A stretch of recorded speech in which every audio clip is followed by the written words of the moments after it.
இன்று அவருடைய சத்தம். எழுதியவர் சகோதரர் சகரியா புனன் அவர்கள். நாள் ஜனவரி 27. உணர்வுள்ள மனசாட்சி தேவன் தந்த வரம். ஒரே தரம் மரிப்பதும் பின்பு நியாய தீர்ப்பு அடைவதும் மனுஷனுக்கு நியமிக்கப்பட்டிருக்கிறது என வேதாகமம் கூறுகிறது. எபிரேயர் 9:27. இந்த பூமியில் செய்யும் குற்றங்களுக்கு அநேக மக்கள் தப்பித்துக் கொள்கிறார்கள். ஆனால் முடிவில் இவர்கள் நியாயாசனத்திற்கு முன்பு நிற்கும் போது தங்களுக்குரிய நீதியான தண்டனையை இவர்கள் நிச்சயமாய் அடைவார்கள். அதேபோல் அநேக மக்கள் தாங்கள் பிறருக்கு செய்த நன்மைகளுக்காக இப்பூமியில் பிறரால் பிரதி உபகாரம் தரப்படாமல் இருந்திருக்கலாம். இருப்பினும் கிறிஸ்து இப்பூமிக்கு திரும்ப வரும்போது அவர்களுக்குரிய பலன் நிச்சயமாய் அவர்களுக்கு கிட்டும். இவ்வாறு நாம் எதை செய்தாலும் ஒரு நாளில் தேவனுக்கு கணக்கு ஒப்புவிக்க வேண்டியது இருக்கிறபடியால் நம் மனசாட்சியின் சத்தத்திற்கு எப்போதும் செவி கொடுக்க வேண்டியது மிக முக்கியமாய் இருக்கிறது. மனசாட்சி தேவன் மனிதனுக்கு வழங்கிய ஒரு ஒப்பற்ற வரமாகும்.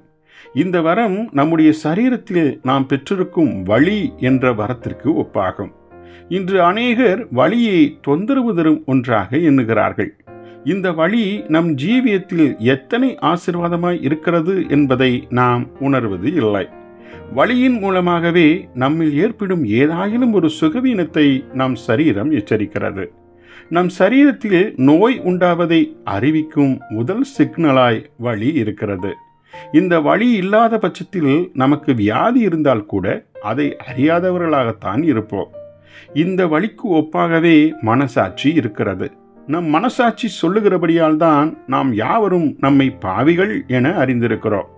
எனவே நாம் உணர்ந்திடும் குற்ற உணர்வை உதறிவிடுவதற்கு நாம் முயற்சிக்கவே கூடாது. ஏனென்றால் இந்த குற்ற உணர்வு வலியின் ஆசீர்வாதத்திற்கு ஒப்பாகும். நாம் ஆவிக்குரிய நோவு கொண்டிருக்கிறோம் என்பதையும் அதிலிருந்து நாம் சுகமடைய வேண்டும் என்பதையும் இந்த குற்ற உணர்வே நமக்கு எடுத்து உரைக்கிறது. ஜெபிப்போமா. பரம தந்தையே, எவ்வித தவற்றையும் உடனே உணர்ந்து உம்மிடம் மனம் திரும்பி வந்துவிட உணர்வுள்ள மனசாட்சியை எமக்கு தந்தருளும். இயேசுவின் நாமத்தில் ஆமேன்.